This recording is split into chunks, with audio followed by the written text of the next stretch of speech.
Good evening from Israel, good afternoon, or good morning to those of you joining from other parts of the world.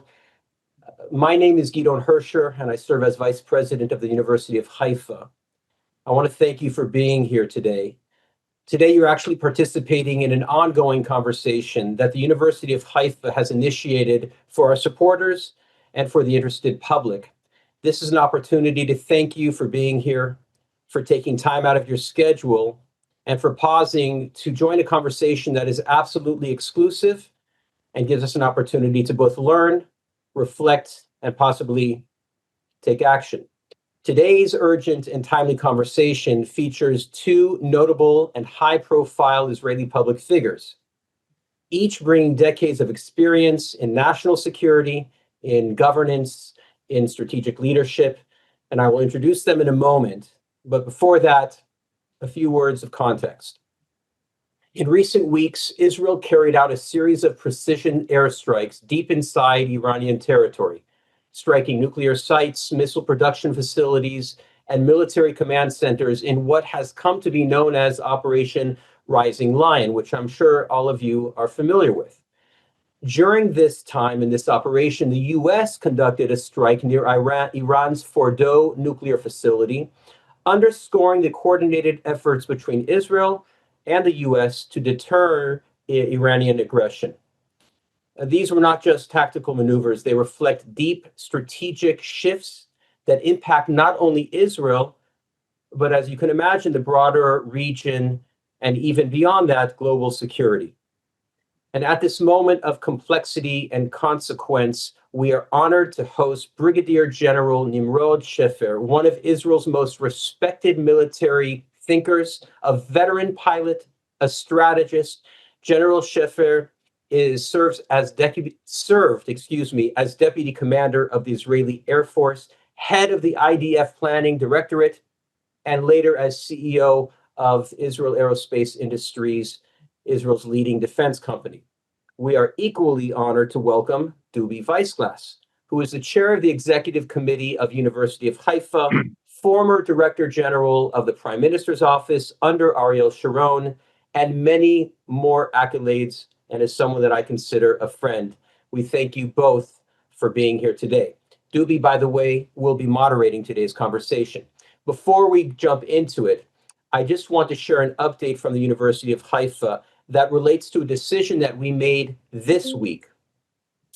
Given the situation in the northern part of Israel, given the uprooted residents that are now coming back home after some of whom were uprooted for over a year, there is an opportunity for the University of Haifa to play a seminal, if not transformational role in helping rehabilitate, helping restore, helping rebuild the communities, the individuals, the families, the institutions across the northern region. And we do this by taking the proverbial ivory tower and dismantling it, and taking the wisdom from within that and sharing it and exporting it and adapting it to those that are vulnerable at this time in the following categories that I mentioned, from communities to municipalities, obviously to institutions and beyond. We wanted to share that news with you as it's a landmark moment in the history of the University of Haifa. If you'd like to learn more about that, you can visit our website at AFUH, American Friends University of Haifa.org/home again. And finally, a quick housekeeping note. We're going to leave about 15 minutes at the end of the conversation for your questions and answers.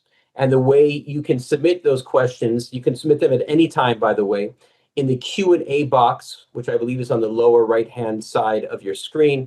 And we'll try to address as many of your questions as we can. Okay, now that that's out of the way, it is my pleasure to hand the floor over to our moderator and our leader, Dubi Weissglas, to begin the conversation with Brigadier General Nimrod Sheffer. The floor is yours, Dubi. Thank you, Gideon, and thank you, everybody, for joining us tonight. Actually, today, we have the privilege to host Nimrod Sheffer. Actually, we are winning 3 experts combined in one person.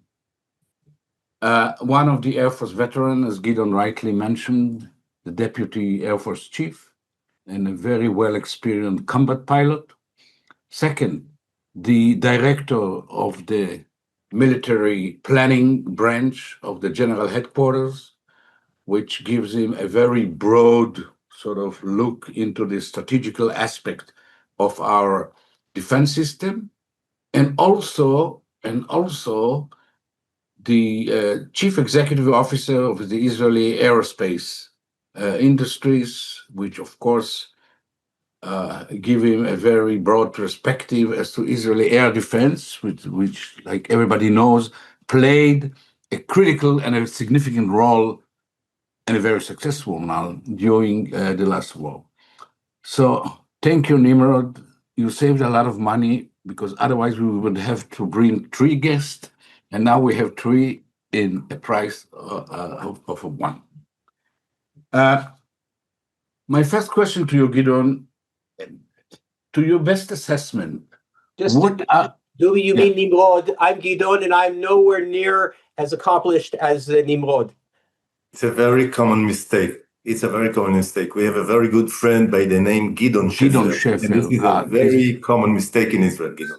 Don't worry. And I'm turning off my camera to avoid future mistakes. No, I'm sorry. Nimrod. Yes. To the best of your assessment, what are the consequences, the outcome of the assault in Iran? Is the Iranian nuclear plan has been totally destroyed, partly destroyed, has been delayed, and if it's just a delay, for how long? Okay, first, because we are in a kind of academic evening, I have to correct one fact, at least, which is a fact. My rank is Major General and not Brigadier for many, many years already. It's not very important fact, but we are talking about not alternative facts, but facts. Okay, corrected that one. So it's a very tricky question to be, because what we know is all from the media, and our approach to the rights and professional assessment is very, very limited. But from what I know, the Iranian nuclear program was very, very badly and severely impacted by the Israeli attacks, also by the American attack, the single American attack commanded by B-2s. So if we are talking about the overall plan, which is mainly the 3 enrichment facilities, which all of us know already, at least 2 of them were almost completely destroyed. The third one in Fordo, we don't really know yet. I think it's too soon to understand exactly what happened there. So if we are talking about this part of the nuclear program, the enrichment facilities, they are probably severely hurt. But by saying that, I'm not sure that the immediate outcome of that is that a huge setback in the program itself. Why is that?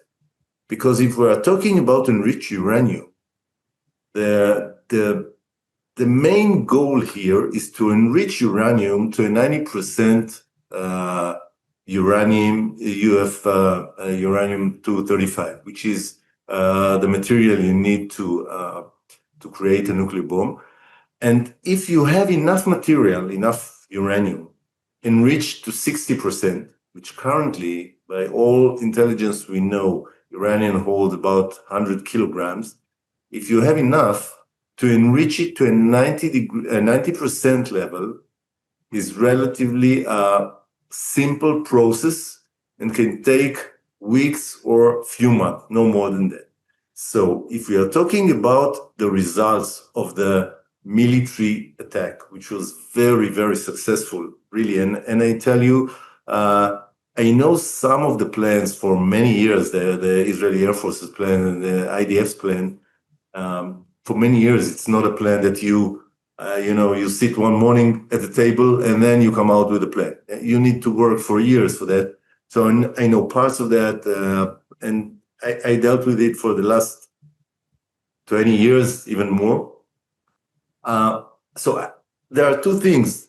It was very, very successful military operation, but the question about what does it mean to the nuclear Iranian program is a different question. And I think it's too soon to say, but if the Iranians have enough material, they have probably for 10 or 12 bombs, those 100 and some kilograms enriched to 60%, are enough to build probably 10 or 12 nuclear bombs. If you have that and you have enough centrifuges, you don't need thousands, you need dozens, then you can go on with a plan and one day come up with a 90% enriched uranium. So two different questions: severely and badly hurt, like it was damaged dramatically, but the question about their capacity to reach in the coming month or year and a half to reach the capacity, I'm not that optimistic that they can't. I see. Well, can you assess, following your recent, the significance of the fact, regardless the nuclear issue, that our Air Force, in squadrons of 50 airplanes, 100 airplanes, are flying practically freely above Iran, and the Iranians seems to be totally exposed and vulnerable to the. Do you think that the fact that the Iranians now clearly know that their space, their sky, are totally controlled by our Air Force has a long-range significance, a long-term significance? Long-term significance. First of all, I have to really admit that in my best dreams, I did not think it's going to be that quick and that dirty move from the Israeli Air Force. The Israeli Air Force's capacity to reach really freedom of flight over Iran, not only Tehran, but over Iran, was really a huge surprise for me. I thought it's going to take weeks. Basically, it took a day and a half. So by all means, the brilliant operation brought Israel to be able to fly freely over Iran day after day, night after night, without losing a single aircraft, which is really exceptional, I think. What does it mean to Iran? First of all, I try to think about myself sitting in Tel Aviv or Jerusalem and looking at the sky and see Iranian aircrafts flying over me. It's devastating. So I think everybody in Iran feels exposed dramatically, which is true. What does it mean about their capacity to come back to their planes and start rebuilding their ballistic missile facilities, their enrichment facilities, the weapon systems that they need to transform the uranium to nuclear bombs, is a question that is very difficult to answer, because if you feel exposed, you'll do whatever is necessary for you to guard your most precious plan. And the nuclear plan for Iran, for the regime at least, is the most precious plan on a national level, meaning there's no single asset that is more important for them than reaching a nuclear capacity. And if that's the case, they will do probably, that must be our assumption, they will do whatever is needed to keep that plan and program going on. So if they feel that Israel is flying freely over their heads, they will do what they can to prevent that, probably bring in new soil-to-air missile batteries, new SAMs. They will try to hide their plans probably better next time. And I think that the great success of the intelligence all over Israel and the Middle East and all the organizations was definitely learned by the Iranians. Again, we must assume that they learned the lessons that everybody would learn from the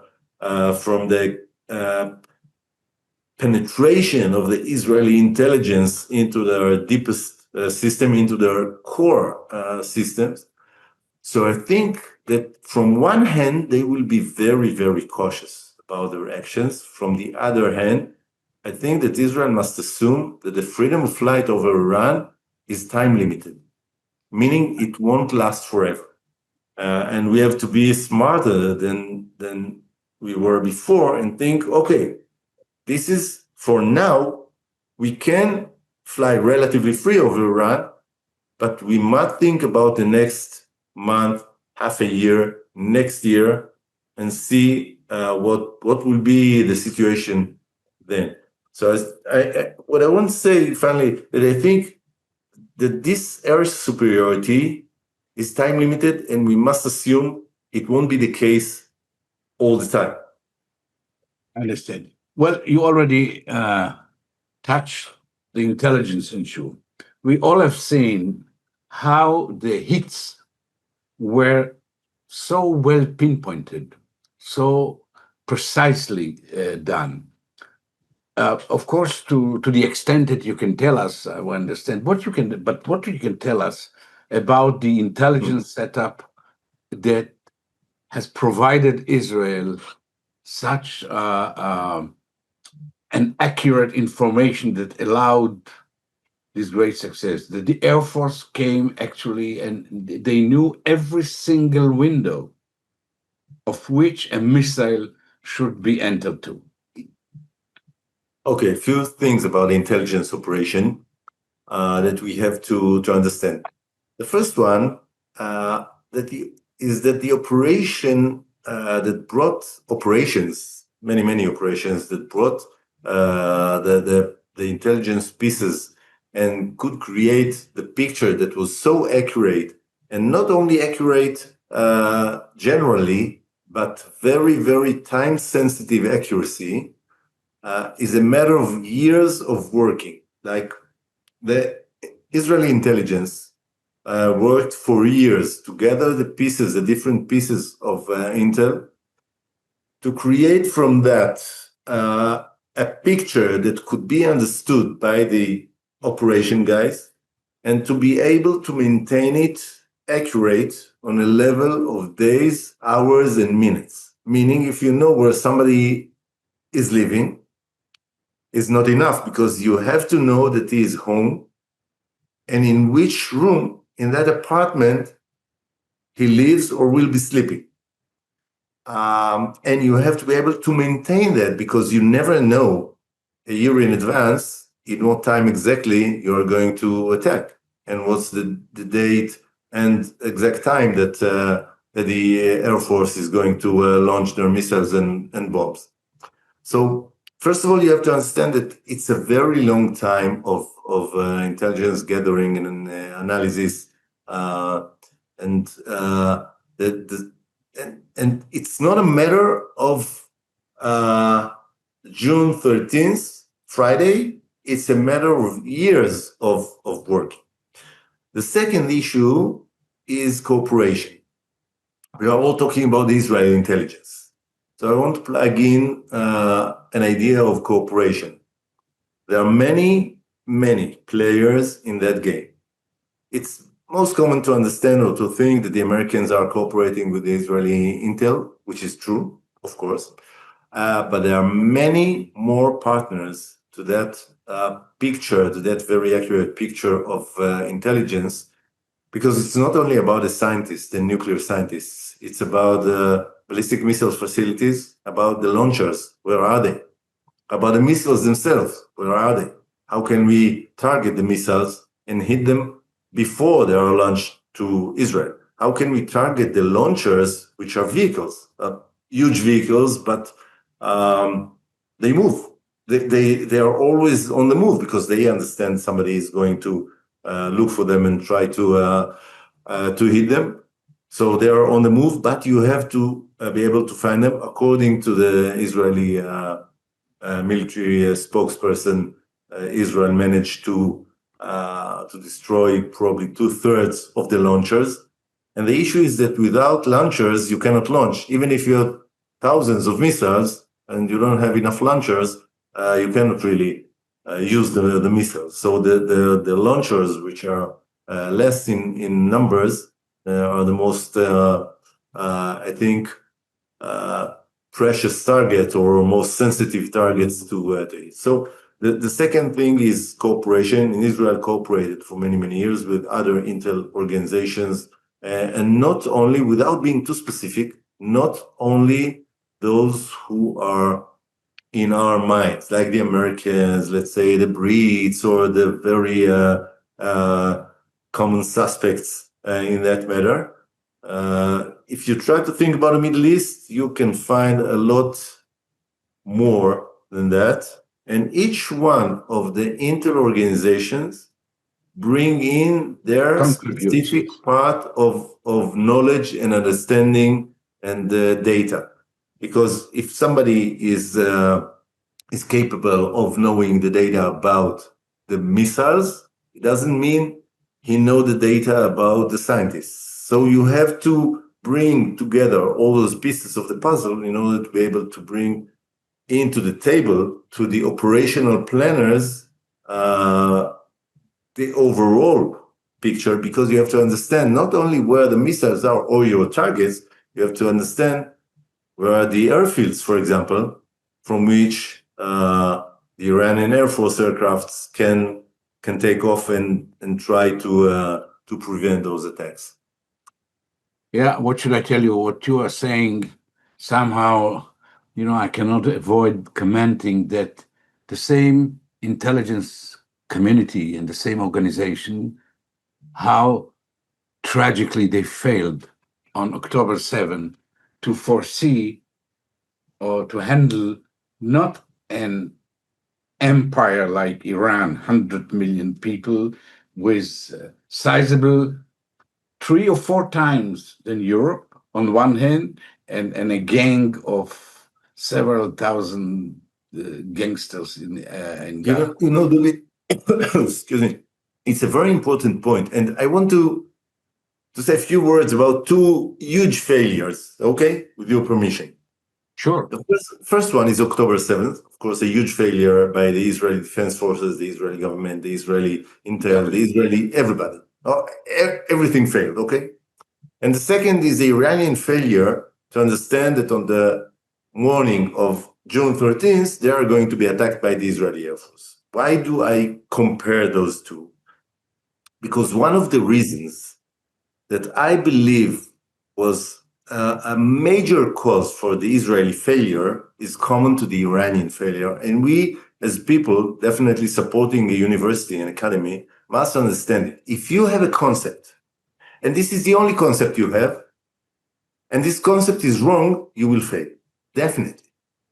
And the lesson that I've learned from that, one of the major lessons, I think, for the IDF and for the state of Israel, a friend of mine told me that even if Sinwar took off with a small airplane dragging a flag behind him on October 6th afternoon, when everybody could see him, and on this flag there was a sentence saying, tomorrow morning, 6:59, we are going to attack you, we would have dismissed it and say, guys, this is psychological warfare, it doesn't mean it, no way, they are deterred, and so. And the same happened to Iran. If you can recall, Dubi, in the 2 weeks before that, 2 or 3 weeks before the attack, before Israel launched the attack, everybody was talking about, definitely the Israeli Air Force is going to attack Iran in the coming days or weeks. It was so common knowledge. And since nobody in Iran thought it's going to happen, everybody was sleeping in their homes. The Iranian general headquarters was fully occupied, like in people that were attacked together at the same time, the same moment, and nobody survived. Meaning, if you have a concept, and this is the only one, and you don't ask yourself, could I be wrong in that concept and develop another one, a different one, then you are going to fail, definitely. And I think that we all have to, I'm not sure it's unique only to military and to policies and so, but generally in life, if you have only one concept, and this concept is wrong, you will fail, definitely. And you have to be able to create different ones. So you were asking about October 7th, and I think what happened to Israel in October 7th exactly happened to Iran in June 13th, almost a year and a half later. And the reason we are facing, such a success in Iran and yet such a failure in October 7, as many people in Israel believe, is because vis-a-vis Iran, there was no politic. There was no domestic politic. It's a common enemy, and the fact that Iran is a common enemy is acceptable to everybody. On the other hand, and I hate to say it, on the other hand, the attitude towards Hamas, the attitude to Palestinian Authority, who should be preferred, who should be approached to, it's a big political issue in Israel, as you know very well. And when politics come in, it affects the concept, it affects the perceptions. But anyhow, Bordeaux became, I think, a symbol of Iranians' nuclear capabilities. It seems to be the core of Iranian nuclear infrastructure. To your best of your knowledge or assessment, to what extent it was damaged, and what role the damage plays in the context of the overall Iranian nuclear problem? Okay, it's a fair question. I think that Fordow was severely damaged. I think so. But the question, Dubi, should be the right question is what impact does it have on the Iranian capacity to put their hands on a nuclear bomb? These two different things. If you would ask me this question 8 years ago, I would say after losing Fordow, their capacity to enrich uranium was destroyed. But today the situation is different. And even if Fordow was severely damaged, and I think this is the case, Iran holds enough enriched uranium to get back to enrich what they need for a single bomb or two bombs in few months, no more than that. They don't need Fordow anymore. Actually, the horses ran out of the stable because there were 3 enrichment facilities, probably all severely damaged. But they have enough enriched uranium, so they don't need those huge facilities anymore. If we did the same before they had those 408 kilograms of enriched uranium, we could say for sure they don't have the capacity to enrich anymore. But it's not the case today. So the question is, what are we going to do in order to prevent Iran from enriching uranium to the next level, or to prevent them from going all the way to a nuclear bomb? And I think that Fordow now is not a question, is definitely not the answer for that. So the question is a different question. We assume that all the 3 of the facilities were severely damaged. This is the assumption. I think it's a fair assumption. But it's not the answer to the question, how can we make sure they won't lay their hands on nuclear capacity? And I think that the answer, Dubi, and probably you will ask me about that, the answer does not lie in the military realm anymore. And I think that what Israel did and the United States did with their B-2s together was the best outcome that any military could achieve. And I think that there is no more achievements that the Israeli Defense Forces the American Air Force, the Israeli intelligence, the Israeli special forces all over could add to this equation to support the need of not only Israel, the free world, to stop Iran from having nuclear capacity. I hope I was clear enough. You was clear enough, and actually we will come to it later on to see. Okay, allow me now to switch into your post-military career. I mean, as the chief executive officer of the Israeli Aerospace Industries, which I think a great deal of Israel air defense capabilities were originated within the premises of the IAI, of the Israeli Aerospace Industries. What you can tell us about Israel air defense system, again, to the extent, of course, that you can share it with us, and to these high brackets of success. If I well remember, the numbers are that between 90 to 95 of missiles or unmanned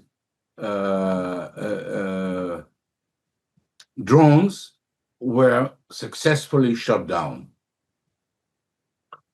Okay, so I want to separate between two different stories, really. Okay. The first one is cruise missiles and drones.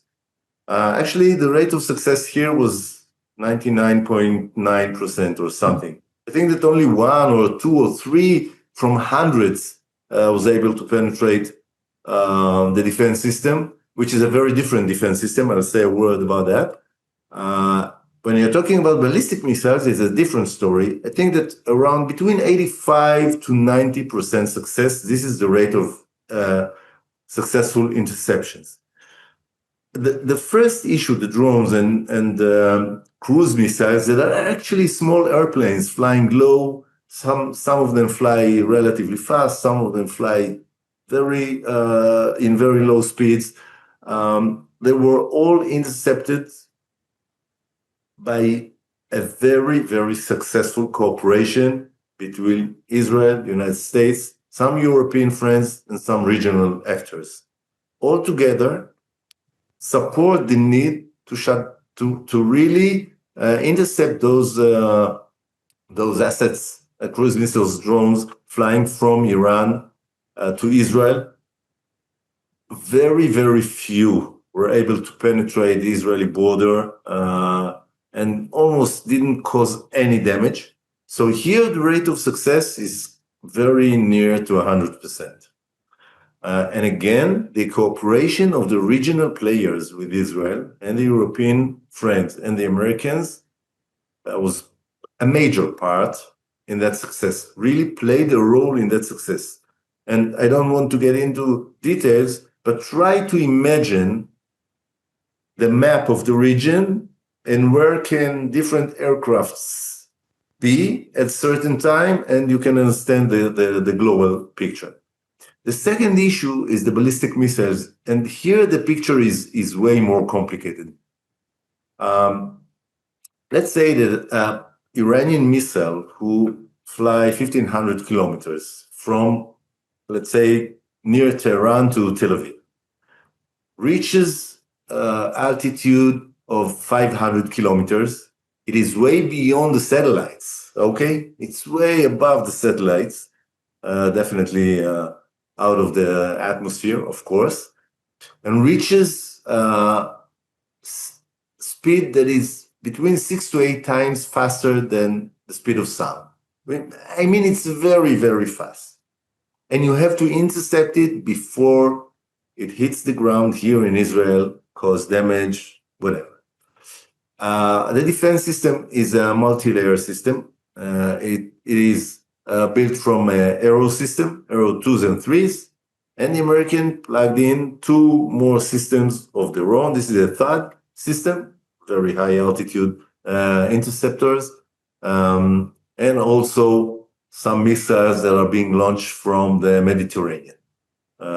Standard missile 3s and 6, no matter the names. So the overall rate of success of the combined system, the arrows are being manufactured in the Israeli IAI, Israeli Aerospace Industry, together with the Americans. The Americans, Boeing, is an equal partner with IAI on that. Not many people know that, but the program, the Aero program, from the beginning is a mutual program between IAI and Boeing. The rate of success is between 86 to 90 something percent. And I think that overall there were probably 500 ballistic missiles launched. About half of them did not hit anything important, so they were not being intercepted. Out of the 250 or so, probably between 35 to 50 hits were recorded in Israeli places that were meaningful, meaning caused damage. This is not negligible. In Israel, they caused a lot of damage. But even saying that, look, when you take into consideration what could happen here, 250 missiles could hit targets in Israel if they were not intercepted. And only 35, 36, less than 50 at the maximum hit targets. Some of them are very important targets. But if you're talking about the damage being caused to Israel, I think it is controlled, meaning it's by billions of shekels, of course. We lost 30 people in those attacks. But I try to compare the possible or the potential in those 250 or 500, depends how you count it, missiles that were launched from Iran to Israel. And the damage was, I think, a controlled damage. And you cannot say it devastated Israel. It did not.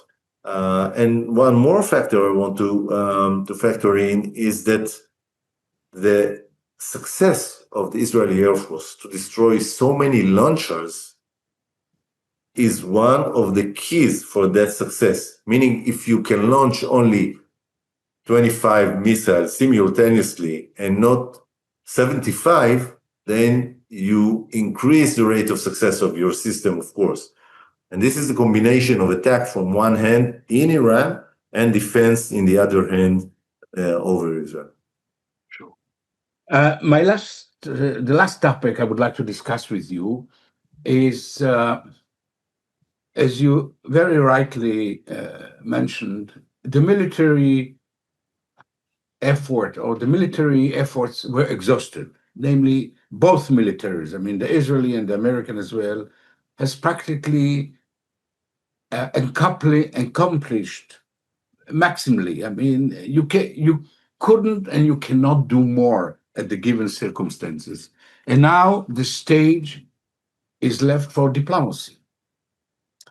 What your assessment to the feasibility of an American-Iranian nuclear deal, which will bring a final end to Iran nuclear effort? And the second part of my question is, if a deal of this kind is cut, does Israel has any way to enforce its execution? I mean, like what we do in Lebanon. I mean, anytime, in Lebanon now, anytime we see a breach, we are there and we try to repair what has been to be repaired. Is it doable vis-a-vis Iran? Okay. I wouldn't use Dubi the term final end, because there are no final ends in diplomacy or in real life. There's nothing like that. But the question is, and thank you for asking, is how can we make sure that Iran will not have a nuclear capacity? This is a question that I think the answer must be a combination of diplomacy and using force somehow in some methods. And to answer your direct question, my answer is yes. I think the Americans can lead such an effort. And I just want to remind you that 10 years ago, in 2015, the permanent 5 countries in the UN Security Council and the United States, together all the 6 countries, signed an agreement with Iran that for 3 years until the United States pulled off, the JCPOA was in place, and Iran, that was monitored on a weekly basis, did not breach the agreement, and the agreement allowed Iran to enrich uranium only to 3.5% on Iranian soil and to hold 300 kilograms of uranium enriched to 3.5% enrichment, which can support civil use of nuclear plants, power plants.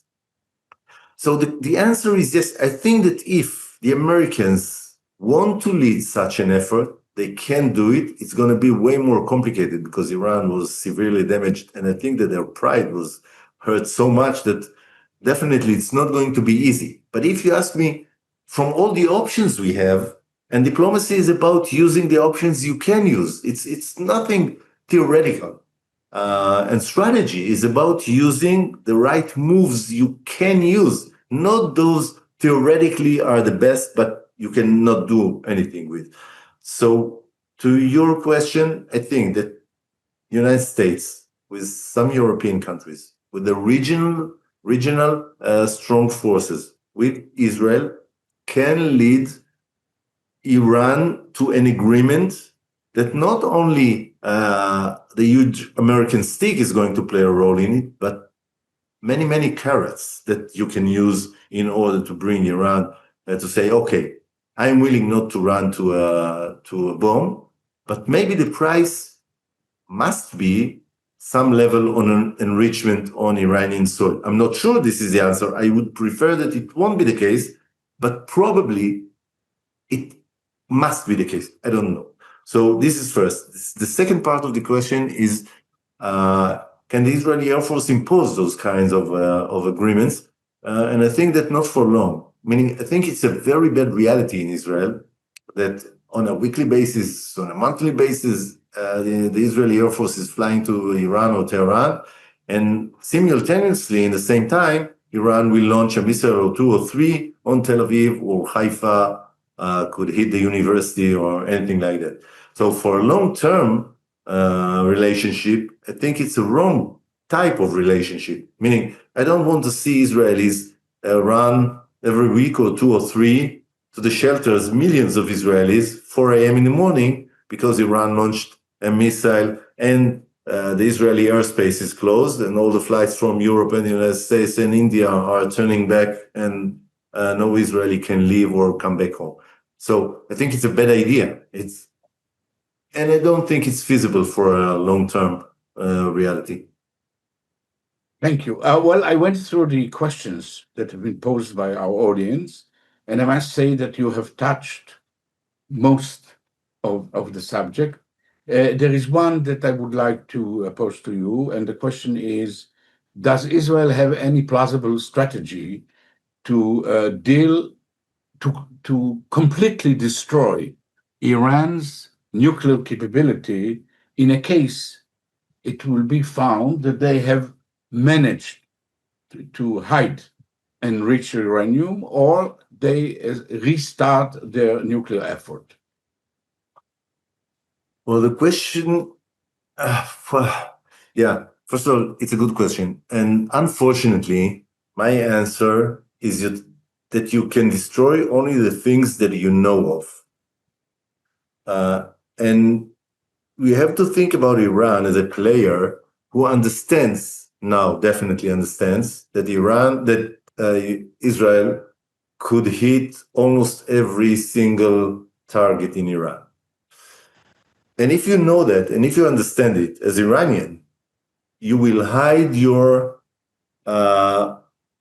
assets in a way that probably nobody will know about it. So the question is not if we can destroy the deepest bunker in Iran.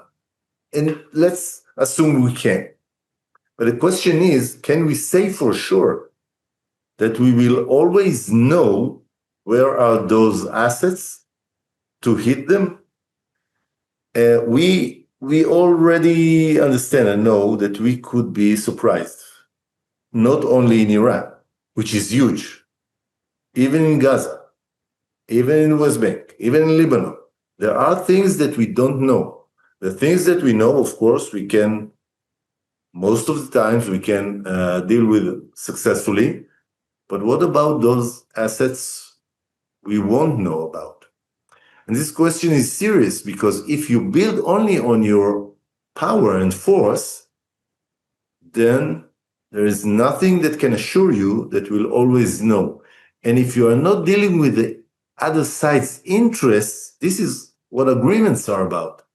Dealing with the other side's interests. An agreement is not it's not a romantic issue, but in me, Dubi, agreement is an agreement. If you're talking about agreement between countries, you have liabilities, you have assets, you agreed on something, you sign it, and there is a monitoring mechanism that makes sure that you play your part in that agreement and the other side plays his part.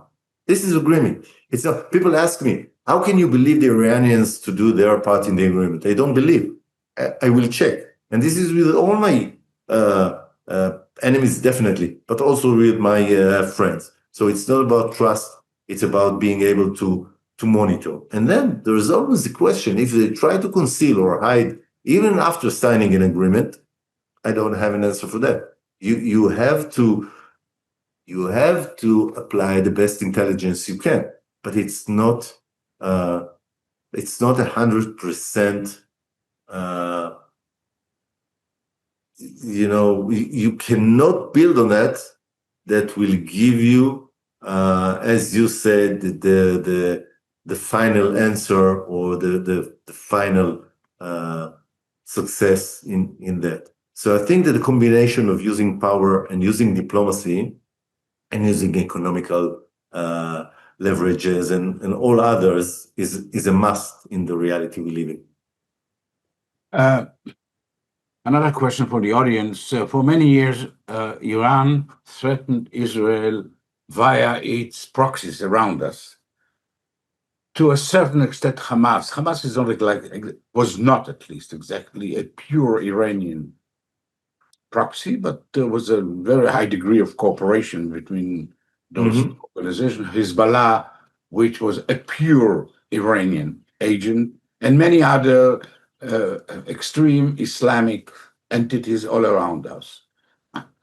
To your best assessment, how the attack over Iran and the success of this attack would affect the existence of its proxies around us? We are in a potential turning point in the Middle East. We can take advantage of the fact that Hamas is basically does not exist anymore, that Hezbollah was so severely damaged, really, and weakened severely in the last year and a half, and that Iran was so severely damaged. We can take advantage of that situation if we look broader to the Middle East and try to say, okay, how can we create a really different Middle East, a safer and a more cooperative Middle East, based on the fact that all those players are way, way weaker than they used to be less than 2 years ago. And I think that if we try to add to the military perspective, the diplomatic perspective, we can look at who's going to replace Hamas in Gaza. We didn't say it yet, but there are answers for that. Who's going to replace Hezbollah in Lebanon? And the answer here is very clear. The Lebanese military, and it's already happening. Syria is already looking to sign agreements with different players, including Israel. The Americans just announced that they are going to send an ambassador to Damascus in the coming month, I think. So if we are able to broaden our picture and said, okay, this is the time for bold diplomacy. as I think President Trump did in the Gulf just 2 or 3 months ago.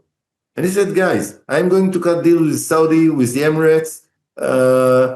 So let's go to work. If you add in Israel and Lebanon and the West Bank and the Palestinians as a whole and Iran, I think we can create a much, much safer Middle East. And, people are telling me you're dreaming, you're hallucinating. No, I'm dreaming, but because the fact, and you were asking about, because the fact that the proxies are so severely damaged, this is the right point in time to try and think of it.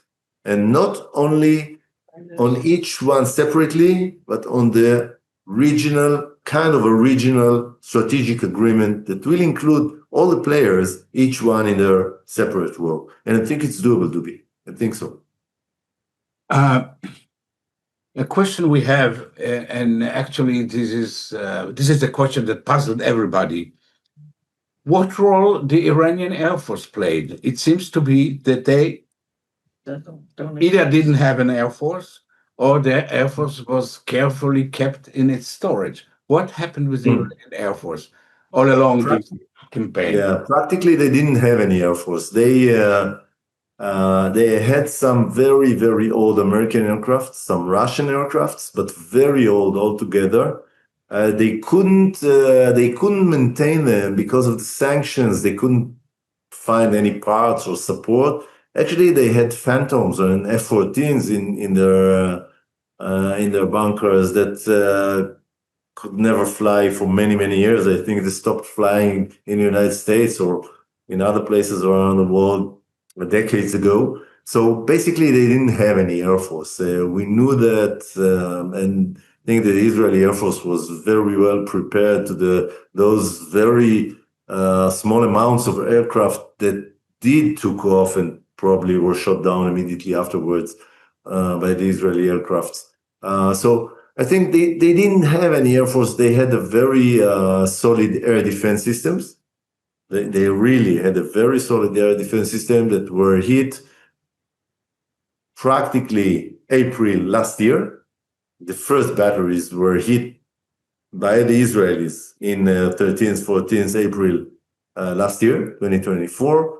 And the rest of it was almost destroyed, almost completely destroyed in the last 3 weeks. But the Air Force was not a factor in this campaign. Not at all, almost not at all, like negligible totally. Thank you. And the last question from our audience would be, it refers to certain publications in the Israeli media as well as all around the world, that few of those Iranian ballistic missiles successfully hit the Israeli Air Force bases, or several bases. Was it a significant hit? And the second part of the question is, was the Air Force, how it affected the Air Force capability, to do the job, to do what they have done?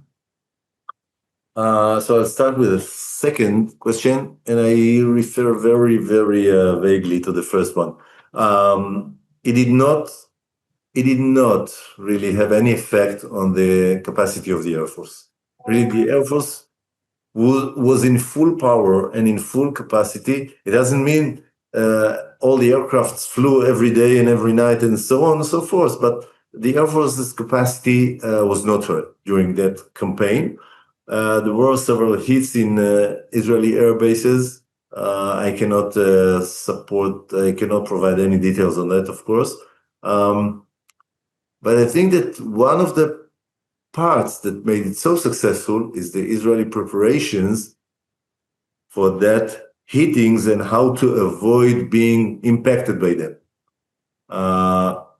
So the most important part to your question, and the answer is that Israeli really did not. So its capacity was not suppressed by the hits it took, and I think it's a very good example. How can you manage if you prepare not only with your intel and targets so far away, but what are you going to do if a missile penetrates all the defense layers and hit and airbase. How can you take off minutes later, or how can you make sure that nothing will be damaged and will prevent you from taking off, for example? General Nimrod Sheffer, since time is running, I would like very much to thank you for these very, very interesting statements you had. And again, on behalf of Haifa University and all the participants of this event, thank you so much. And I would like to hand over the floor to Gidon. So thank you, Dubi, and of course, General Sheffer, for not only the remarkable insights and analysis, but you've created an environment through the university that feels very intimate and exclusive, a place where we can hear things that we might not hear in other places. And we are indebted to you, and we appreciate both of your time and your experience, and obviously also the courage, I would say, that you have demonstrated throughout your careers. This discussion has offered a rare window into the strategic, into the operational and geopolitical dimensions of Israel's recent actions, as well as some hints into what could lie ahead. At the University of Haifa, we're deeply committed to creating spaces like this for conversations like this. And it's through our cutting-edge research and our frontline innovation and strategic leadership that we're working not only to understand or better understand today's conflicts, but also understand how they can help shape tomorrow's solutions. If today's conversation resonated with you, then we encourage you to stay engaged, stay connected with our work. And it's easy to do that. You can learn more, you can get involved by visiting. It's the same website I mentioned earlier in the conversation, afuh.org. /home again. So on behalf of all of us at the American Friends of the University of Haifa, thank you again for joining us. We wish you strength, we wish you safety, and of course, we wish you a peaceful rest of your day. Shalom. Shalom. Thank you so much. Thank you, everybody. Thank you so much.